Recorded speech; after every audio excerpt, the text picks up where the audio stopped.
సినిమాలో చూసిన దానికి, ఇక్కడ చూసిన దానికి పూర్తి భిన్నంగా ఉన్నారు. డిఫరెంట్గా.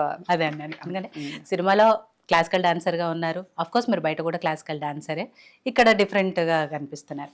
సో, ఎనీవే ఫస్ట్ మిమ్మల్ని అభినందించాలి. ఎందుకంటే ఒక మంచి కథతో, అది కూడా భరతనాట్యానికి సంబంధించిన కథతో ప్రేక్షకుల ముందుకొస్తున్నారు. చాలా రోజులైంది ప్రేక్షకులు ఇలాంటి సినిమాలు చూసి కాబట్టి, అలాంటి సినిమాతో మన ముందుకొస్తున్నారు కాబట్టి ఫస్ట్ మీకు థ్యాంక్స్ చెప్పాలి.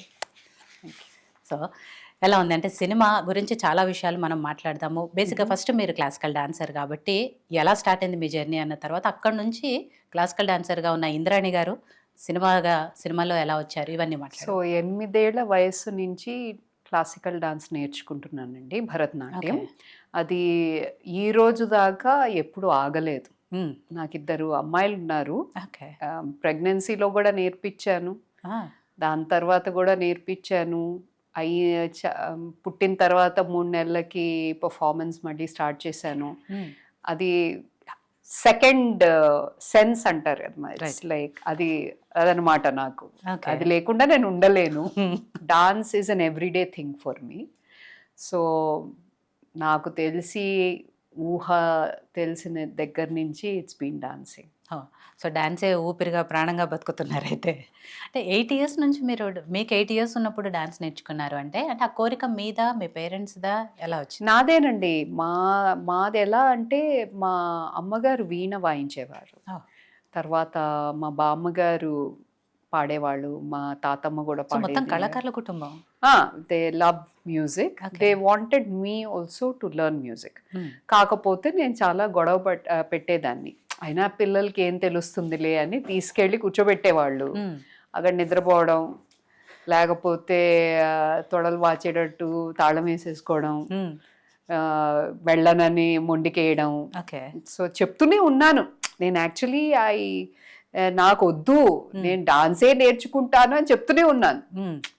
పిల్లలకి ఏం సంగీతం వద్దు, తెలుస్తుంది, డాన్సే కావాలి వద్దు, అని. పెద్ద అయిపోయాక లావ్ అయిపోతారు ఆపేస్తే, లేకపోతే డాన్స్ చేయలేరు పెళ్ళైపోయాక, అది ఇది అని నేను ఏదేదో. I said no no no, I want to dance, please put me in dance. Okay.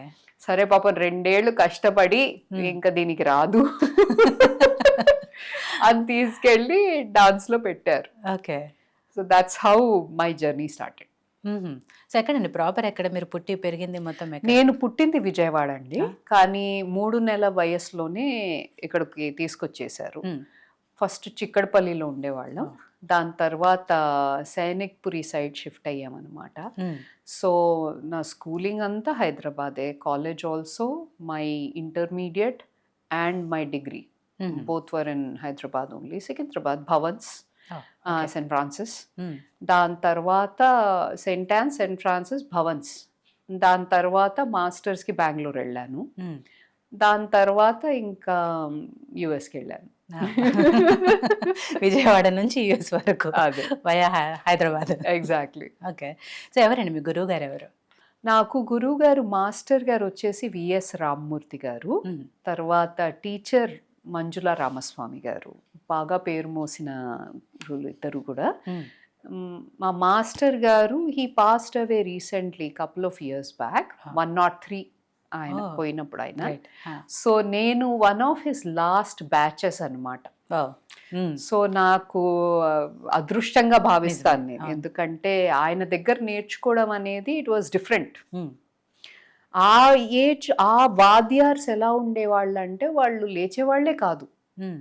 అసలు, కాకపోతే నిన్ను చేయించేవాళ్ళు. వాళ్ళు కూర్చొని మనతో ఆ, చేయించేవాళ్ళు. ఆయన తాతగా జమదరిత అంటే నీకు అర్థమైపోవాలన్నమాట Okay. Generally what he's saying, Ah. Because they make you learn hmm. By yourself. Right. So you are more invested in it. Hmm. And మా టీచర్ ఆబ్వియస్లీ మన జనరేషన్ డిఫరెంట్ కదా, కొంచెం వెనక they use have to push. Hmm. మా teacher బాగా push చేసేది. Okay. So ఆవిడ కూడా నటువాంగంలో బాగా దిట్ట హ్మ్. టీచర్ గారు. హ్మ్. రీసెంట్గా సంగీత్ నాటక్ అకాడమీ అవార్డు వచ్చింది టీచర్కి కూడా. So they both are my gurus. So మంచి గురువుల దగ్గర శిక్షణ పొందారు కాబట్టి. అదేనండి, అది లేకపోతే Correct. It's not possible. అవును. సో అలా 8 ఇయర్స్ నుంచి స్టార్ట్ అయిన మీ డాన్స్ జర్నీ అంటే ఫస్ట్ మీరు షో ఎప్పుడు చేశారు? సో మా బాబాయ్ చెప్తూ ఉంటాడు, చిన్నప్పుడు 6 ఏళ్లకో ఎప్పుడో 5 ఏళ్లకో ఒక డాన్స్ పర్ఫార్మెన్స్ చేశాంట. కృష్ణుడు గోపికలాగా చేశాంట. ఓకే. ఒక ఎదురుకుండా సివిఎల్ గారు తెలుసు కదా, సివిఎల్ గారి వైఫ్ నేర్పించేవాళ్ళు. నేను చాలా చిన్నదాన్ని, నాకు ఒక చిన్న గోపిక కావాలి కృష్ణుడు పక్కన అని తీసుకెళ్లారు. They use to be our neighbours. So అక్కడ that was my first stage, but it was not like something I have learned. Okay. So my first performance was when I was in my 6th grade. 6th క్లాస్లో చేశాను. Okay.